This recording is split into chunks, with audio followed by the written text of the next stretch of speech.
Gracias por visitar el canal de Sion Guatemala. Esperamos que este mensaje sea de bendición para tu vida. No olvides seguirnos en nuestras redes sociales, Facebook como Sion e Instagram como Sion Guatemala. Y no olvides suscribirte para más contenido que impacte tu vida. Dios te bendiga. Bueno, que Dios les bendiga. Entonces, damos inicio este día, ¿verdad? Especial que el Señor nos ha permitido abrir nuevamente nuestros ojos este 14 de febrero, ¿verdad? Domingo 14 de febrero. Y digo yo, un día siempre viene lleno de tantas oportunidades, de tantos privilegios, ¿verdad? Sobre todo en este tiempo. Creo que a veces nos acomodamos en el sentido de que ya no consideramos los milagros que suceden a nuestro alrededor. La vida es un milagro. La vida cerca del Señor es otro milagro, ¿verdad? El hecho de que haya puesto Él en nosotros esa voluntad de querer acercarnos a Él, ¿verdad? Es algo maravilloso.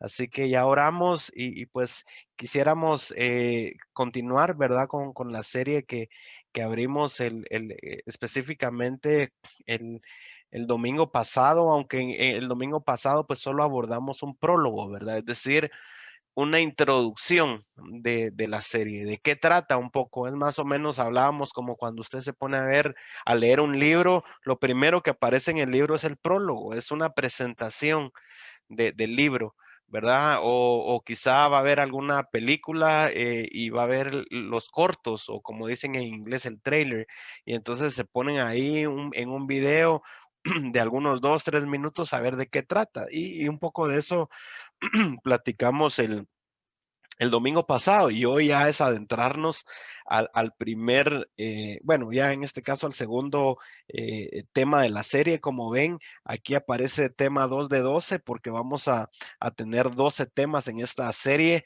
¿verdad? He invitado a algunos de ustedes, también van a participar en poder dar algunos capítulos de la serie. He invitado también, quisiera bueno, antes de llegar a ahondar un poquito en una actividad, el cierre de esta serie, el tema 12, para nosotros lo estamos esperando con mucha expectativa, al igual que todos, porque sabemos que el Señor nos va a hablar acerca de escuela misionera.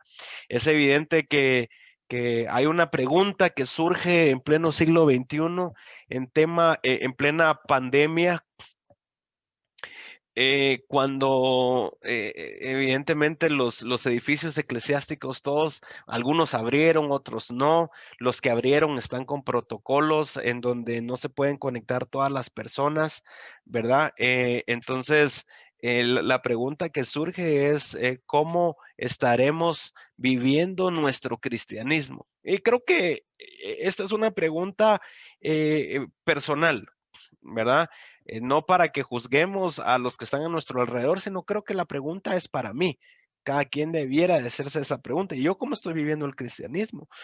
¿Verdad? Y es evidente que les hacía yo hace unos momentos esa introducción en el sentido de que qué pasaría si a un cristiano del siglo XXI lo llevan al siglo primero y a un cristiano del siglo primero lo traen al siglo XXI. Sería un choque impresionante, no solamente cultural, sino también ministerial, el hecho de cómo vivían el cristianismo los cristianos del primer siglo. Ellos, más que ir a la iglesia, ellos se concentraban en ser la iglesia, porque no había una iglesia.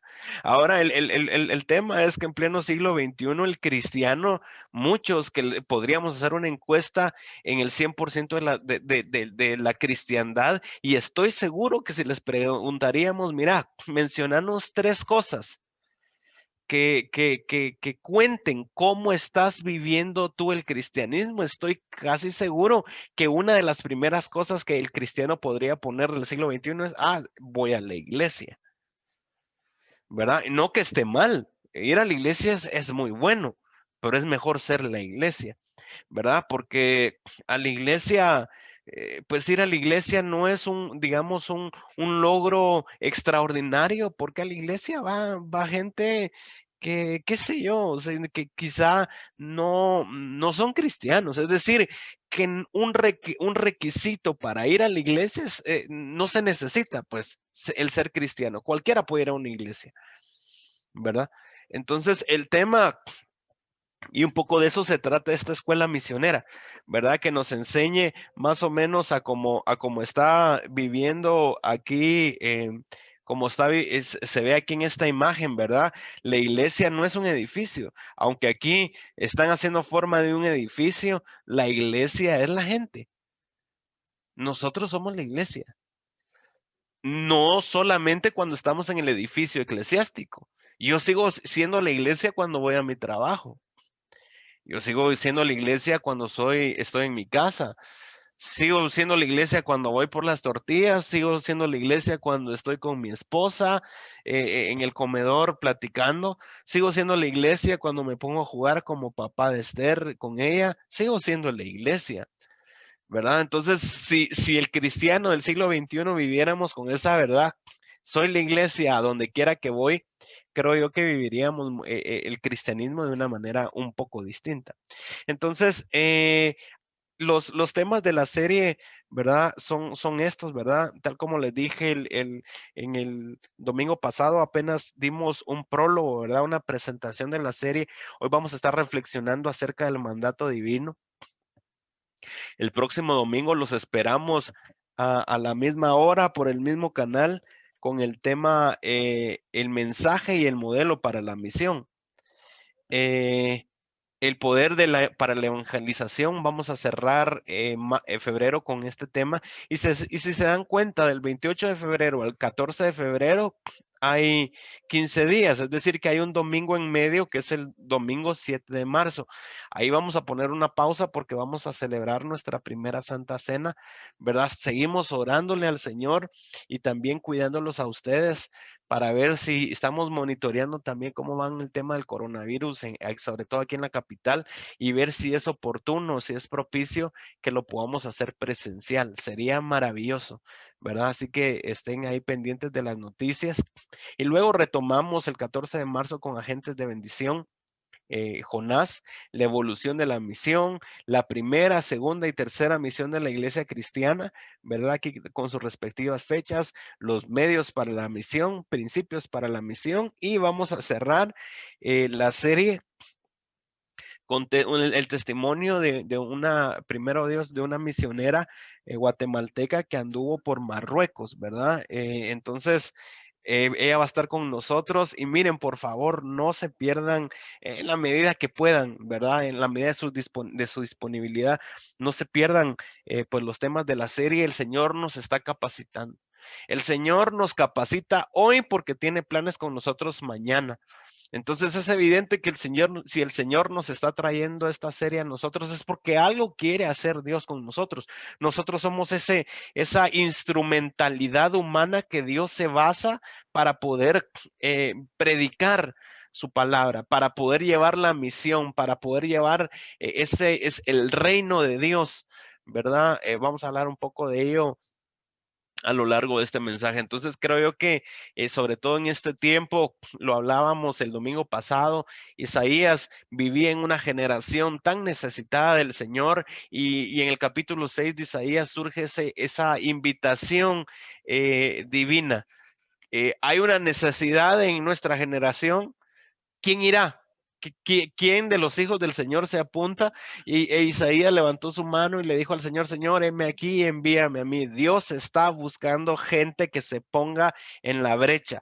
Dios está buscando bendecir a las personas. Escuchen lo que le voy a decir. Dios está buscando bendecir a las personas de nuestro alrededor y nos está invitando a nosotros de ser esas personas puente, ¿verdad? De llevar la bendición, de ser gente que pueda replicar la voz de Dios y decir, así dice el Señor, mira, el Señor me mostró para ti, el Señor quiere bendecirte, el Señor quiere que te arrepientas, el Señor quiere demostrarte su amor, el Señor quiere darte su perdón, el Señor quiere darte su gracia, llevar el evangelio de la gracia, pero no solamente el Señor está buscando gente que traslade su palabra, Dios está también buscando gente que ayude al necesitado. ¿Cuántos necesitados hay alrededor nuestro? ¿Cuánta gente hay en un hospital sin esperanza quizá? ¿Cuánta gente hay en un hospital ahora mismo, ahorita mismo que nosotros estamos hablando? Estoy plenamente seguro que si nos vamos a algún hospital que tenemos cerca, vamos a encontrar gente en los parqueos que tiene a sus hijos en las áreas intensivas que no tienen para comer. ¿Y quién atiende a estas personas?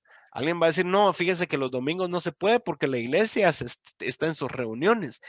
¿Qué día, qué momento sería lindo, que sería algo tan extraordinario que de repente vengan las iglesias, por darles un ejemplo, las iglesias en Guatemala y digan, no, este domingo ninguna iglesia se va a juntar en un edificio eclesiástico. Este domingo, más que ir a la iglesia en Guatemala se va a concentrar en ser la iglesia. Vamos a abrir las iglesias y vamos a salir de las iglesias, vamos a ir a los hospitales, cárceles, basureros, gente que se está, qué sé yo, llegando a lugares a buscar pecar. Ahí va a estar la iglesia pudiendo ser dando una palabra de esperanza, pudiendo ser ese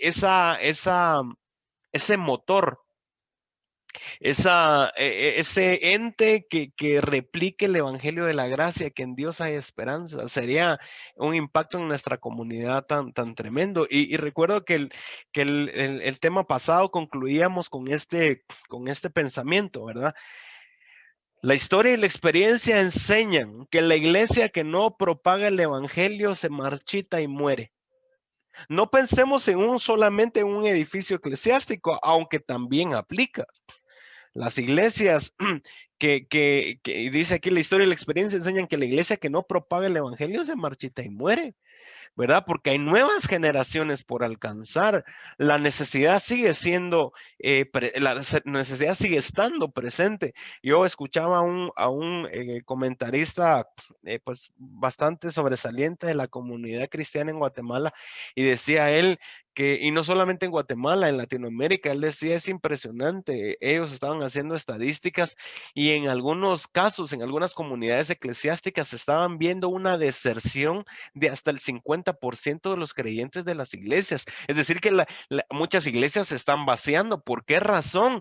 Porque les habían prometido quizá un evangelio, que por ejemplo, doctrinas como la doctrina de la prosperidad, que te va a ir bien, que en la medida que tú tengas fe, en esa misma medida vas a tener abundancia de todas las cosas, no solamente de dinero, de salud. Les habían enseñado un evangelio un poco extraño a un Dios que si tú te vuelves cristiano es el seguro, porque dice, agarramos palabras como por ejemplo Dios viene para darnos vida y abundancia. Y claro, Dios quiere darnos una vida y una abundancia, pero es evidente que no solo es una vida y una abundancia material, es una abundancia de todas las cosas, ¿verdad? Entonces, hay gente que cuando están viendo que el alimento está haciendo falta en casa, que llegó el COVID, que llegó esta otra enfermedad, que hay crisis, entonces hay gente que está dejando de creer en el evangelio, porque el evangelio nuevamente que les predicaron fue un evangelio que no era verdadero.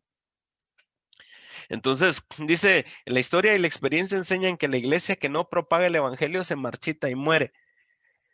De igual manera, el creyente que individualmente no aprende a enfocar su atención en las necesidades de otros y administrar para satisfacerlas, no está cumpliendo la misión para la que fue alcanzado. Quizá de eso vamos a estar platicando en una de las actividades que tenemos esta semana con las hermanas de Jefsiba. Necesitamos aprender a enfocar nuestra atención en las necesidades de otros. El evangelio no se trata de mí solamente. El evangelio no se trata de que solamente yo esté con un buen bienestar. El evangelio se trata también de que yo como cristiano pueda levantar mi mano y decir, Señor, usa mi vida, usa mi casa, usa mis recursos de tal manera de bendecir a otros y que mediante lo que tú me diste puedan ser saciadas las necesidades de otros. Eso es parte del evangelio. Eso es parte de la misión.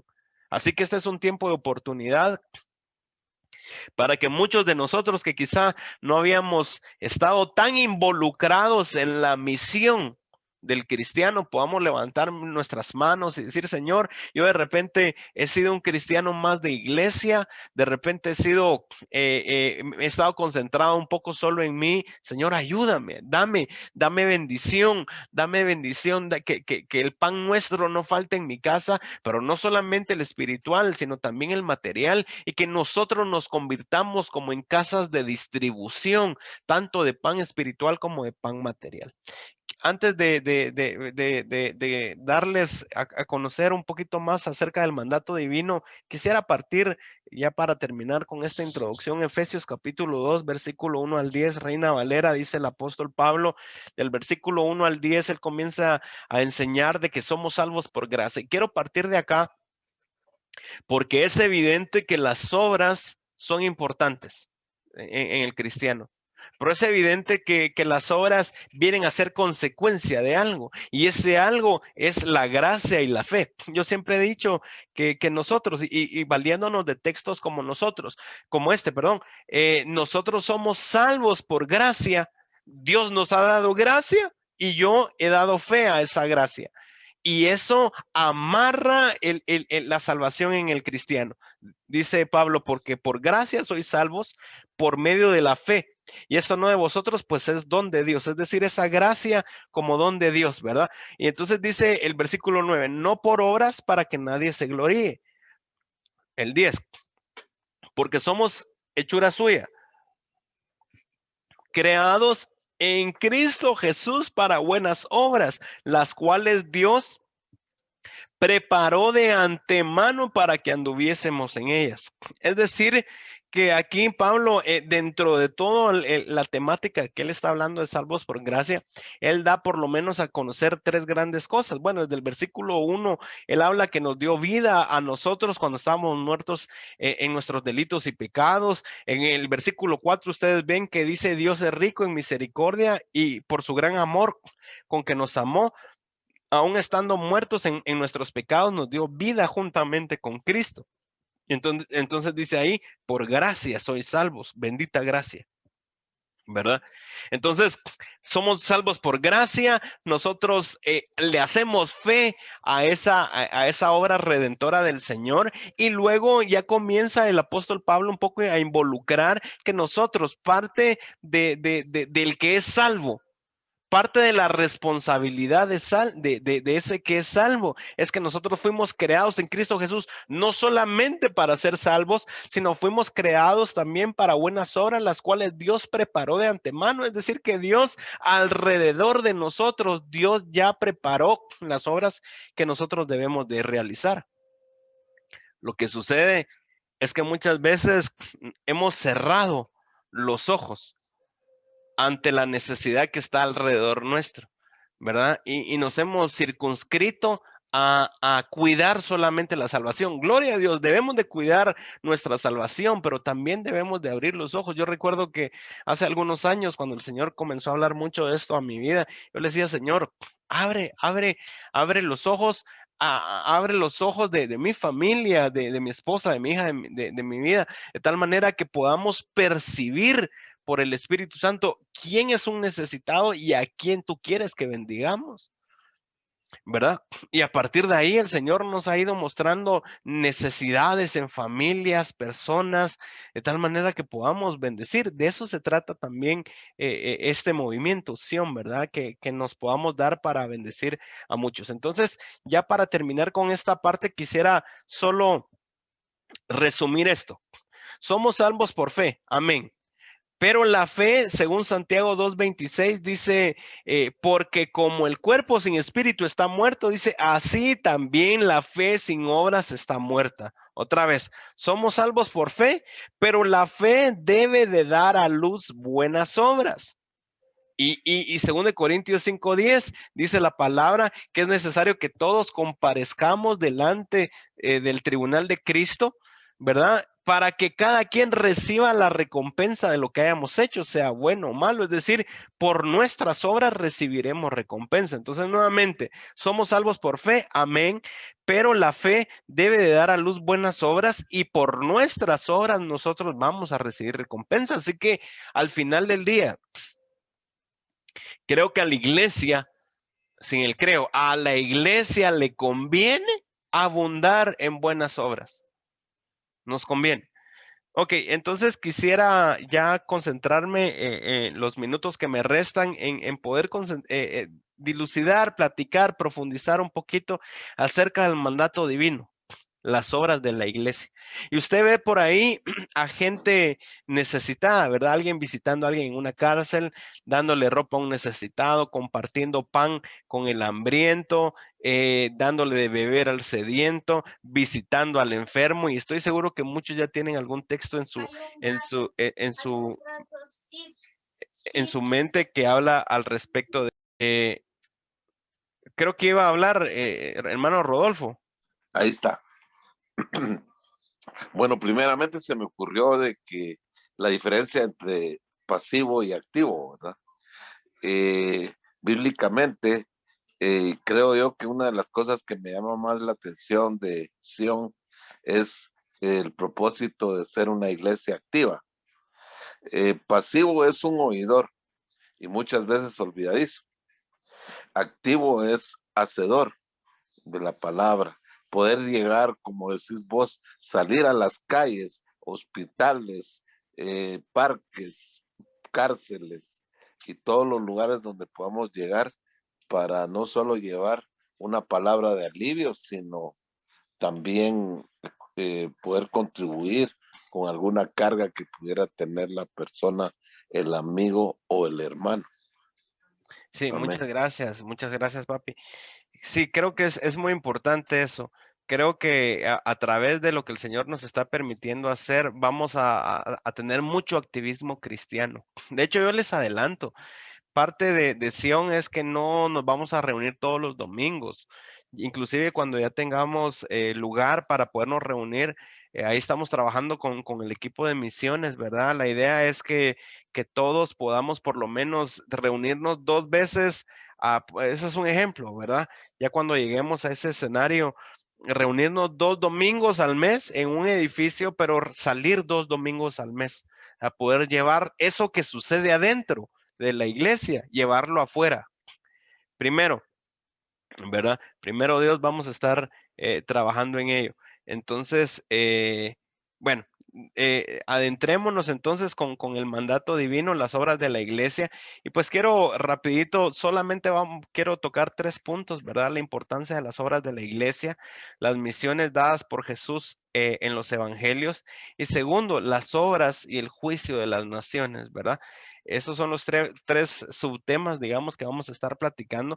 Y en el primero de ellos, a resaltar un poco la importancia de las obras de la iglesia. Voy a leer Mateo capítulo 5 del 1, perdón, capítulo 11 del versículo 1 al 5 en la traducción del lenguaje actual. Es un texto que ustedes seguramente recuerdan y dice la palabra, cuando Jesús terminó de dar estas instrucciones a sus 12 discípulos, se fue para enseñar y anunciar las buenas noticias en otros pueblos. Y luego dice, Juan el Bautista, que estaba en la cárcel, oyó hablar de todo lo que Jesús hacía y envió a algunos de sus propios discípulos para que le preguntaran a Jesús, ¿eres tú el Mesías que Dios prometió enviarnos o debemos esperar a otro? Y aquí en verdad que aquí he escuchado bastantes estudios, predicaciones, eruditos hablar de esto, porque es bien interesante cómo Juan el Bautista, que fue la persona que Dios utilizó para bautizar a Cristo, ¿verdad? Y ahí el Señor le dio revelación de que él era el Mesías y cómo él, Juan el Bautista, tiempo después, estando preso, fue tras Jesús a preguntarle que si él era el Mesías que Dios había prometido. No sé si fue no sé si Juan el Bautista quería que sus discípulos recibieran de primera mano esa revelación de Cristo mismo, o si Juan el Bautista tenía algún tipo de duda o quería alguna confirmación. Pero sea lo que sea, Jesús, mire cómo respondió. La pregunta es, ¿eres tú el Mesías que Dios prometió enviarnos o debemos de esperar a otro? Tan sencillo como esto, Jesús pudo haber respondido, sí soy yo el Mesías. Pero miren la forma como Jesús respondió. Entonces dice Jesús, versículo 4, Jesús le respondió a los discípulos de Juan, regrésenle y cuéntenle a Juan todo lo que ustedes están oyendo y viendo. Ahora los ciegos pueden ver, los cojos caminan, los leprosos quedan sanados, los sordos ya pueden oír, los que estaban muertos han vuelto a la vida, los que estaban pobres se les anuncia la buena noticia de salvación. Es decir, en otras palabras, Jesús decía, mis obras reflejan mi identidad. En otro, dicho de otra manera, nuestras obras cuentan quiénes somos. Por eso es que cuando nos lleguemos al tribunal de Cristo, 2 Corintios 5:10, que ya lo vimos, se nos va a evaluar nuestras obras. ¿Por qué razón? Porque lo que yo estoy haciendo cuenta o está diciendo quién soy yo. Por eso es que a mí me preocupa un poco aquel cristiano que su único momento cristiano de la semana es cuando va a la iglesia. Y después, el lunes, cuando va al trabajo, y lo que se acuerdan cuando decía yo, cuando tenemos que ser así, cuando vamos al trabajo tenemos que seguir siendo iglesia, cuando soy esposo debo de seguir siendo iglesia, cuando soy padre debo de seguir siendo iglesia, cuando estoy en alguna reunión familiar debo de seguir siendo iglesia. ¿Qué pasa? Como que las obras, escuchen lo que les voy a decir de parte de Dios, como que las obras y la fe se desconectan de aquella persona que vive el cristianismo nada más yendo a la iglesia. ¿Cuánta gente, digo yo, hay dentro de las iglesias que son extorsionadores? El domingo van a la iglesia y el lunes siguen extorsionando a su gente. Se sorprenderían ustedes de anécdotas que son verídicas, tristes, que una vez, por ejemplo, asaltaron a alguien y asaltaron a un pastor. No sé si han oído esa anécdota. Asaltaron a un pastor y una de las personas que estaba con el pasamontañas le dijo, hermano pastor, Dios le bendiga, nos vemos el domingo. ¿Cuántas personas habrán en esas en iglesias, verdad? Y creo que más que acusar, creo yo que debemos de abrir nuestros ojos internos. ¿Cuántas veces he ido yo a la iglesia? Voy a hablar de mí, que cada quien se juzgue a sí mismo. ¿Cuántas veces he ido yo a la iglesia con una vida totalmente alejada del Señor? Y quizá esas etapas de la vida en donde uno va a la iglesia, quizá por acallar una conciencia que a gritos está pidiendo un cambio, o quizá por acallar a esas personas que están a nuestro alrededor, ¿verdad? Yo, pues, debo de reconocer que por momentos en mi vida, en mi juventud, yo iba a la iglesia porque mi mamá pues un poco para que mi mamá dijera, bueno, él está tratando de hacer las cosas bien, iba a la iglesia, no para demostrarle nada a Dios, sino para demostrarle algo a mi mamá que estaba tratando de hacer las cosas bien, pero no era eso lo que yo estaba haciendo. Entonces, sí es importante que reflexionemos en eso. Mis obras cuentan quién soy. Si el Señor nos evaluara, quiero pasar al segundo punto ya para ir compresionando. Si el Señor nos evaluara por la última semana que vivimos, ¿qué obras hicimos la semana pasada que están contando quiénes somos? ¿Qué abundó más? ¿Buenas o malas obras? Sería una muy buena pregunta, ¿verdad? Así que que nadie, por favor, se sienta acusado. Creo que este es un tiempo de oportunidad, que Dios nos está llamando y decir, mira, necesitas abundar en obras, porque las obras en alguna medida aumentan nuestra fe, ¿verdad? Hay mucho que hablar al respecto. Entonces, el mandato divino. Mucho del mandato divino, evidentemente, ya como lo están viendo a ustedes, de hecho, era parte de la portada. El mandato divino son las obras de la iglesia. ¿De dónde sacamos eso? Lo sacamos de las misiones dadas por Jesús en los evangelios, ¿verdad? Por lo menos vemos en la Biblia 4 grandes misiones en los evangelios. Vemos por lo menos 4 grandes misiones que Dios le da a la iglesia, que Dios le da a sus discípulos. Textos como la Gran Comisión, Textos como cuando Jesús comisiona a sus apóstoles, número 2. Textos como cuando Jesús comisiona a sus discípulos en Lucas. Textos cuando Jesús comisiona a los 70 también en Lucas. De ahí se va desprendiendo de la misma palabra de Jesús la misión que debe de abundar en la iglesia, ¿verdad? Textos como, por ejemplo, voy a ir un poco rapidito por razones del tiempo y porque también son textos que ustedes conocen. La Gran Comisión. Cerrando Mateo, el Evangelio según Mateo, ¿verdad? La última palabra, la conclusión de Mateo según lo que él recibió de parte del Señor Jesucristo fue un sello extraordinario que nos debe de servir para que la iglesia de hoy, que somos nosotros, marque un norte esta palabra y diga, estas obras son las que deben de abundar en mi vida. Y dice la palabra, pero los 11 discípulos se fueron a Galilea, al monte donde Jesús les había ordenado. Aquí por lo menos dos preguntas. ¿Por qué 11? Porque evidentemente ya no estaba Judas. Segundo, al monte que Jesús les había ordenado. ¿A qué monte? ¿Por qué a Galilea? Porque en Mateo 26:32 esta palabra, Jesús les anunció a sus discípulos que después de resucitado iré delante de vosotros a Galilea. Entonces, los discípulos, siendo obedientes a esa palabra, ¿verdad? Se fueron al monte que Jesús les había ordenado, es decir, Galilea. Y cuando le vieron, le adoraron. Imagínense por un momento estar en esa escena. Ellos llegaron al monte que Jesús les dijo que iba que se les iba a aparecer ya resucitado. Se les aparece Jesús resucitado y todavía algunos pues le vieron, le adoraron, pero algunos dudaban todavía de Jesús. Y Jesús se acercó y les habló: toda potestad me es dada en el cielo y en la tierra. Por tanto, dice la palabra, id y haced discípulos a todas las naciones. Yo creo que mucha gente se circunscribe en esta primera oración gramatical en la primera parte, hacer discípulos. Y gloria a Dios, debemos de hacer discípulos. No se trata solamente de darle de comer al necesitado. Necesitamos establecer cerca de él un discipulado accesible, un discipulado con una sana enseñanza, con una sana doctrina no adulterada, de tal manera que él se vuelva discípulo. Pero es importante también resaltar la segunda parte de la oración: hacer discípulos a todas las naciones.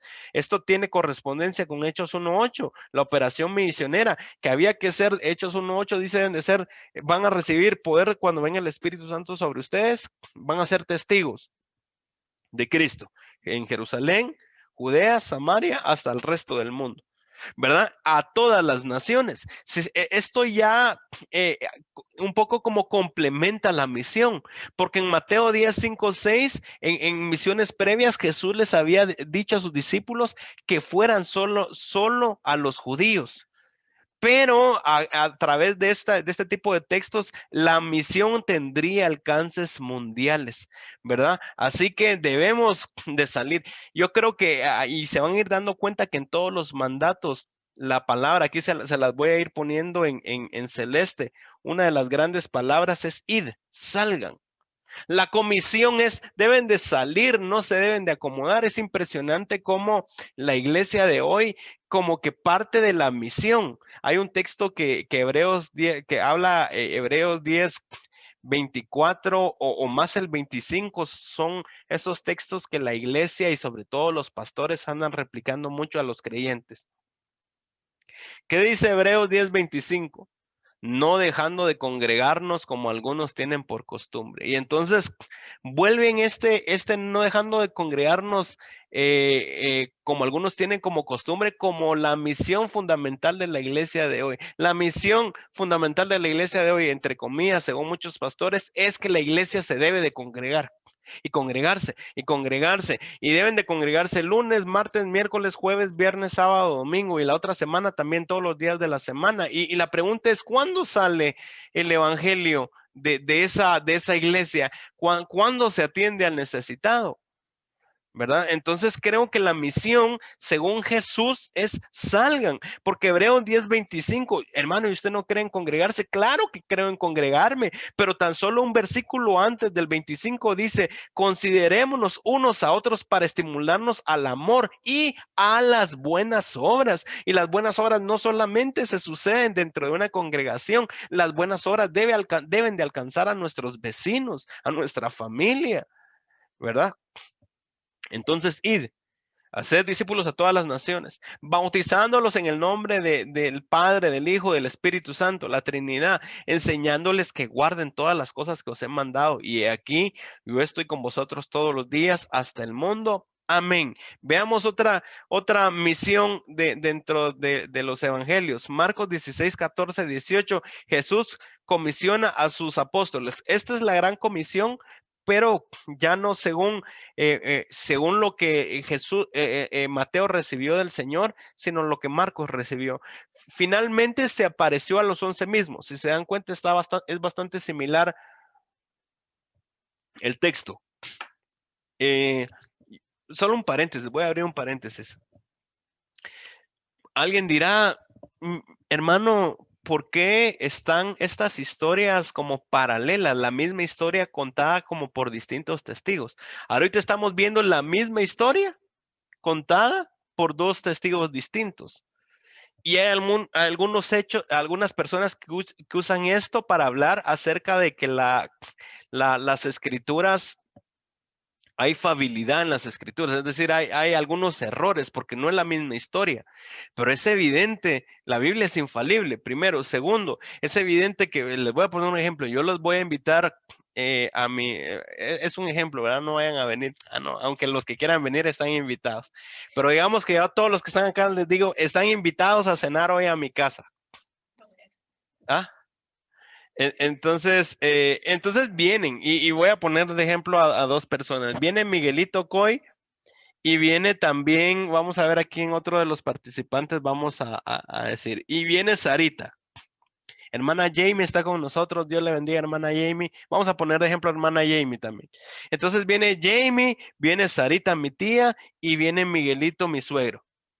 Entonces ellos cenaron en mi casa. ¿Los tres estuvieron en el mismo evento? Sí. Entonces cenaron con nosotros domingo. Y entonces el lunes les voy a decir, bueno, Jamie, Sarita y Miguelito, por favor, cada quien escriba un resumen de cómo fue la cena. Y estoy seguro que los tres van a tener distintas perspectivas, ¿verdad? Porque puede ser que Jamie diga, la comida estaba muy rica. Puede ser que Miguelito diga, sí estaba rica, pero le hacía falta esto. Y Sarita diga, yo no me concentré tanto en la comida, yo me concentré más en la buena convivencia que tuvimos. Es decir, que tres personas fueron al mismo evento, pero tuvieron distintas percepciones también, ¿verdad? Entonces, ese último mandamiento, según contado, o el último mandamiento que aparece en los evangelios, según contado ahora ya no por Mateo, como lo veíamos en el texto anterior, sino por Marcos. Marcos dice, finalmente se apareció a los 11 mismos, estando ellos sentados a la mesa, y les reprochó su incredulidad y dureza de corazón, más o menos como aquí también decía Mateo que algunos dudaban. También Marcos dice, sí, el Señor nos habló acerca de nuestra incredulidad y dureza de corazón, pero no había creído a los que le habían resucitado. Y les dijo, miren, la misma palabra, aquí nada más dijo id. Aquí dice, id por todo el mundo de una vez y predicad el evangelio a toda criatura.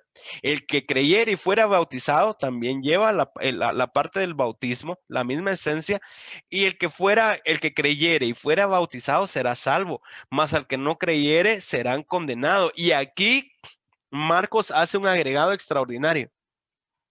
Y estas señales seguirán a los que creen. En mi nombre echarán fuera demonios. Hablarán nuevas lenguas, tomarán con las manos serpientes, y si bebieren cosas mortíferas, no les hará daño. Ahí les puse un texto, ¿verdad? Hechos 28:6, porque esto literalmente pasó en Pablo cuando estaba en la isla de Malta, ¿verdad? Que una víbora lo atacó a Pablo no le pasó absolutamente nada. Sobre los enfermos pondrán sus manos y sanarán. Estas señales seguirán a los que creen en el Señor. Y me pregunto yo, ¿cuántas de estas señales están siguiendo a los que creemos ahora? ¿Verdad? Estamos echando, de repente se manifiesta un endemoniado y dirá alguien, no, yo mejor aquí, mejor que digan quién corrió y no quién quedó, ¿verdad? Hablarán nuevas lenguas, así es la esencia. Tomarán manos en las serpientes y si vivieran cosas mortíferas no les hará daño, o sobre todo sobre los enfermos pondrán sus manos y sanarán. Yo creo, hermanos, definitivamente estas palabras como que nos retan, ¿verdad? Y decir, el evangelio es sobrenatural. Necesitamos vivir esa fe sobrenatural, recibir de parte de Dios ese don de fe de tal manera que vayamos a los lugares. Creo que esto se necesita mucho. La verdad es que esto le da mucha coherencia al evangelio. Ustedes no saben lo que dicen la gente que, o me imagino que sí se han de preguntar. Hay gente, ¿saben qué? Escuché a alguien que es incrédulo decir,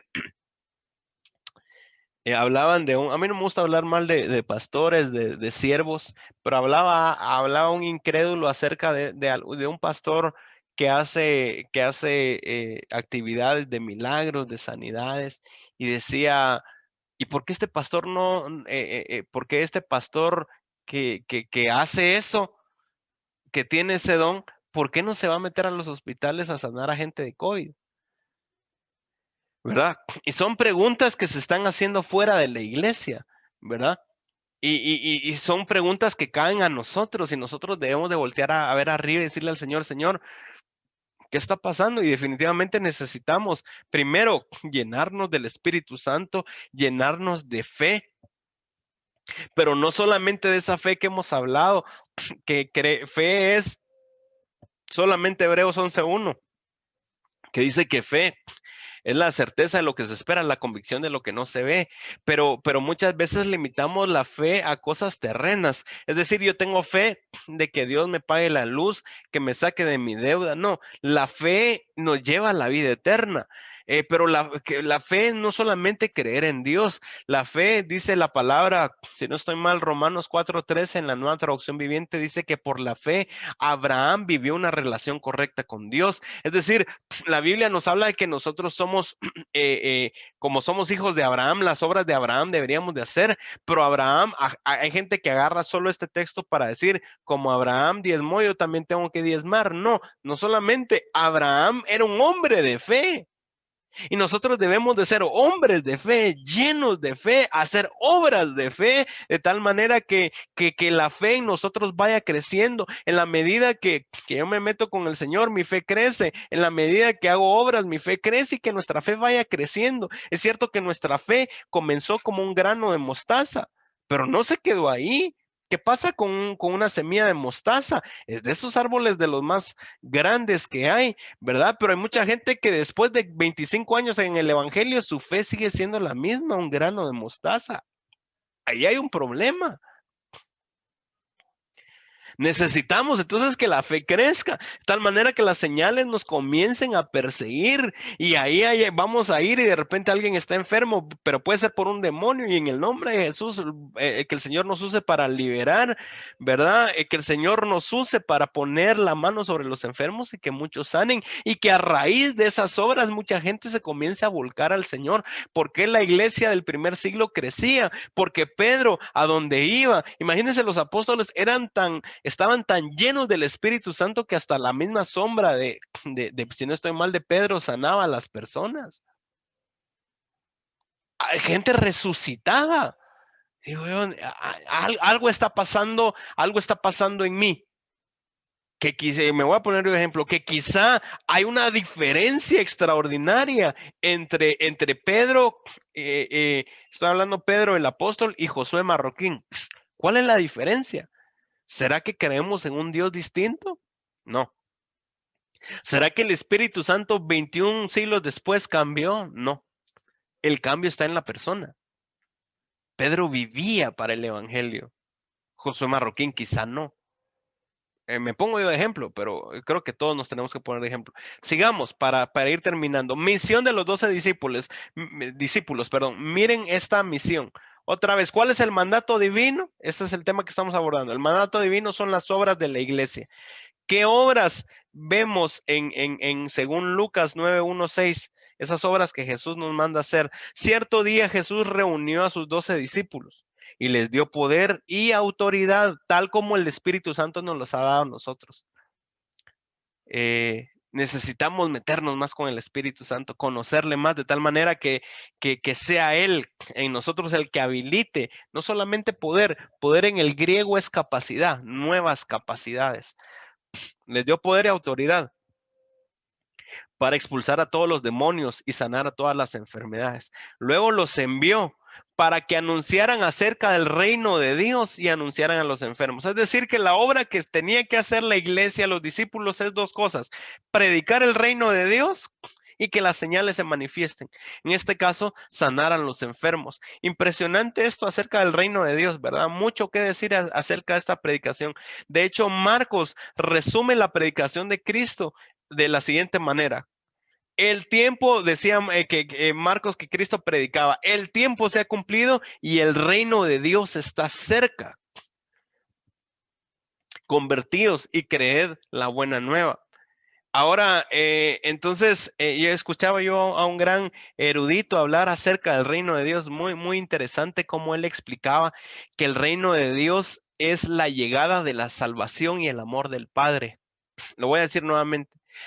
El reino de Dios que nosotros debemos de predicar no es algo visible, no es algo tangible.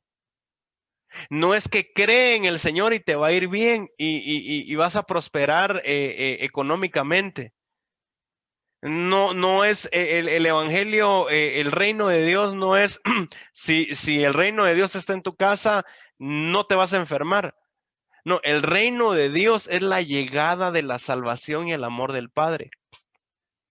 Y esta persona hablaba y decía que el reino de Dios se puede resumir en dos dimensiones fundamentales. Hablaba de la paternidad de Dios en Cristo, de modo que nosotros somos en Cristo elevados a la condición de hijos.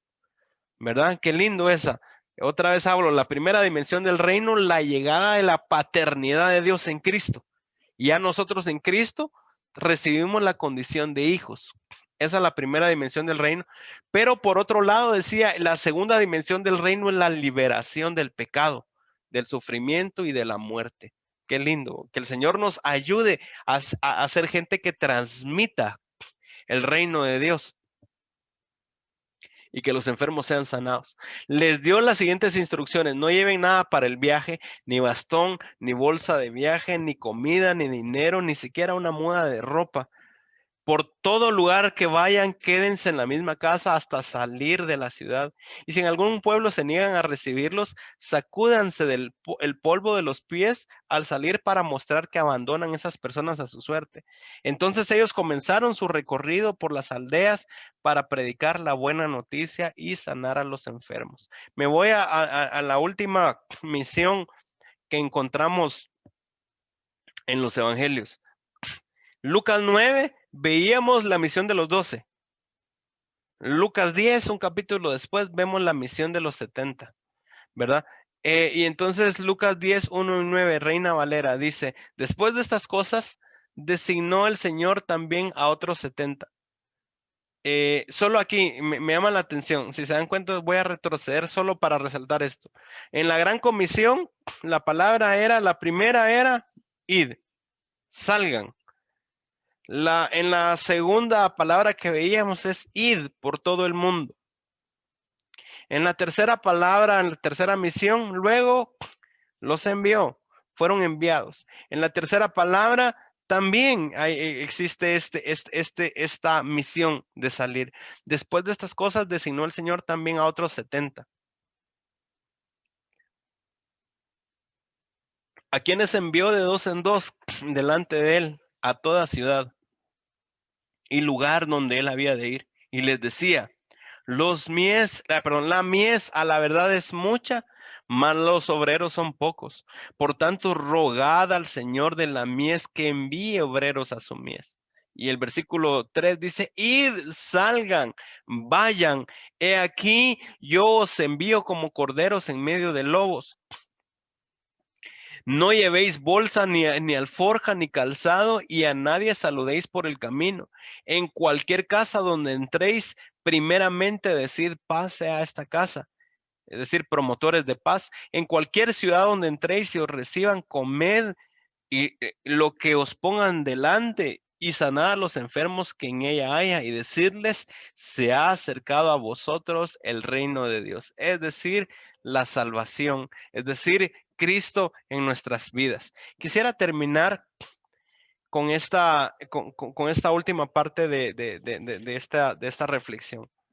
¿Cuál el tema es el mandato divino? ¿Cuál es el mandato divino? Son las obras. ¿Qué debemos de hacer en las obras? Mucho de ello vimos en los 4 mandatos que acabamos de ver en los evangelios.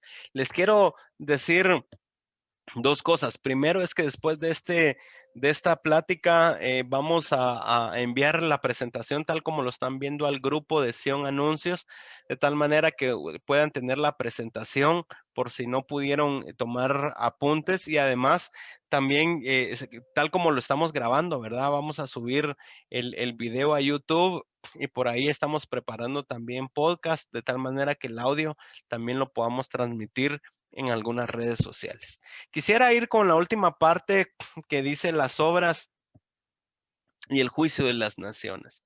A la iglesia, hace unos momentos decíamos, a la iglesia le conviene hacer obras, nos conviene hacer buenas obras. Las obras cuentan quiénes somos. Hablábamos en la importancia de las obras. Y va a llegar un momento que, como dice 2 Corintios 5:10, que también lo vimos, que todos vamos a comparecer a un tribunal, así como lo ve acá. Aquí es evidente que hay un juez, nuestro juez. Qué tremendo eso, ¿verdad? Un día vamos a hablar de eso. Nuestro abogado tenemos para con el Padre Cristo Jesús. Ahora nuestro abogado es pues Cristo, pero en el tribunal de Cristo Él va a ser nuestro juez. Es decir, que nuestro abogado se va a convertir en nuestro juez. Y entonces ahí se va a tomar una determinación en favor del resto de nuestra eternidad. Yo espero, estas son esas palabras que yo anhelo escuchar, las palabras que más anhelo escuchar en mi vida son esas, dichas por el Señor Jesucristo, que diga, siervo Josué, no sé cómo me va a decir él, o hijo, y que me digan esas palabras, en lo poco me has sido fiel, sobre mucho te pondré, entra al gozo de tu Señor. Si escuchamos esas palabras, tenemos asegurado el resto de nuestra eternidad. Acuérdense aquella palabra que el Señor, lo veíamos en el tema anterior, que el Señor les decía a las 7 iglesias, Apocalipsis 2 y 3, después de presentarse les decía, yo conozco tus obras. Y por eso me gustó mucho esta imagen, porque se ve aquí la figura de un juez, este martillo del juez, se ven algunos libros. Seguramente en ese momento se va a abrir el libro de la fe, el libro de la vida, perdón, si recibimos al Señor Jesucristo para ser justificados, y luego se va a abrir el libro de las obras también, y nos van a poner en una especie de balanza, y a partir de ahí se va a dar un dictamen. Claudia Regina Coy Díaz. Y ahí se va a dar una determinación. ¿De qué se va a hablar en ese juicio? Pues por lo menos en la Biblia vemos un buen ejemplo, ¿verdad? Quisiera terminar ya con este. Dice Mateo 5, 31 y 46 en la Nueva Traducción Viviente, el juicio de las naciones, ¿verdad? Pero cuando el Hijo del Hombre venga en su gloria, acompañado por todos los ángeles, entonces se sentará en su trono glorioso. Todas las naciones se van a reunir en su presencia, y Él va a separar a la gente como un pastor separa a las ovejas de las cabras. Pondrá a las ovejas a la derecha y a las cabras a la izquierda. Entonces el rey dirá a los de su derecha. Qué lindo que estemos en este grupo de los de la derecha, ¿verdad? Vengan ustedes, benditos de mi Padre. Hereden el reino preparado para ustedes desde la creación del mundo. Pues tuve hambre y me alimentaron, Tuve sed y me dieron de beber. Fui extranjero y me invitaron a su hogar. Estuve desnudo y me dieron ropa. Estuve enfermo y me cuidaron. Estuve en prisión y me visitaron. 3 obras extraordinarias que hizo esta iglesia. Alimentó. Bueno, pues solo termino. Entonces, esas personas justas responderán, Señor, ¿en qué momento te vimos con hambre? Pero, y ahí el Señor evidentemente les va a decir, por cuanto hiciste estas cosas con el más insignificante de mis hermanos, de la gente necesitada, me lo hicieron a mí. Pero 6 obras que hizo esta iglesia, esta persona, alimentó al necesitado, le dio de beber, le invitaron a su hogar. Qué lindo que un día hagamos un desayuno, una cena, pero no solamente para nosotros que quizá tenemos esa capacidad adquisitiva de comprar un desayuno o una cena, que nosotros sirvamos a gente que no tiene capacidad para poder comprar un plato de comida. Y dar ropa en ese lugar, cuidar a los enfermos, y ir a los hospitales y cuidar enfermos, a casas hogar y decir, miren, un domingo, por ejemplo, no nos vamos a reunir en la iglesia, vamos a ir a cuidar enfermos a una casa, a una casa hogar, por ejemplo, a niños que, vieran, fuimos a un lugar aquí por la Martí de niños con capacidades especiales, ¿verdad? Que tienen bastantes problemas y ahí se ve pues a personas católicas, ¿verdad? Porque es un lugar católico, a monjas y demás cuidándolos. Ya fuimos una vez a este lugar y nosotros fuimos a visitar a estos niños, a darles de comer, a estarnos con ellos, a cuidarlos, a darles piñatas, a hacerles pasar un muy buen momento, a cuidarlos. Estuve en prisión y me visitaron. Entonces, personas justas responderán, Señor, ¿en qué momento te vimos con hambre y te alimentamos o con sed o te dimos de beber? Y el rey dirá, les dijo la verdad, cuando hicieron algunas de estas cosas al más insignificante de estos, mis hermanos, me lo hicieron a mí. Y luego el Señor les va a decir a los de la izquierda lo mismo, solo que al revés. Es una palabra un poco fuerte, ¿verdad? Que dice, fuera de aquí ustedes los malditos al fuego eterno preparado para el diablo y sus demonios, pues tuve hambre y no me alimentaron. Es decir, esa gente que no abrió su corazón, sus ojos al necesitado, ¿verdad? Creo que es un tiempo. Dice esta última diapositiva para terminar, el retorno del Señor trae consigo un juicio que va a dividir a la gente. El juicio se va a basar en los principios morales que definen el carácter y el carácter se revela por sus frutos o por falta de ellos. La evidencia externa demuestra la rectitud y justicia interna y me gusta mucho lo que aparece en azul. Las buenas obras no producen un buen carácter, sino al contrario, un buen carácter produce buenas obras. Quisiera dejarlo hasta acá. Que el Señor les bendiga. Vamos a regresar nuevamente a la sala. Espero que sea de mucha bendición. Y nuevamente, más que esta sea una palabra de acusación, creo que es una palabra de oportunidad. Dice la Biblia que Dios da su palabra a tiempo y fuera de tiempo. Y el Señor nos está invitando a que nos involucremos en la misión del evangelio, que el Señor está esperando que nosotros tomemos ese mandato divino que son las obras también, y más que nunca, Guatemala, nuestros alrededores están necesitando en este tiempo de pandemia, de escasez de todo, de escasez de salud, de escasez económica, de escasez de alimentos, que la iglesia cumpla su papel. Así que el Señor les bendiga. Vamos a regresar a la sala.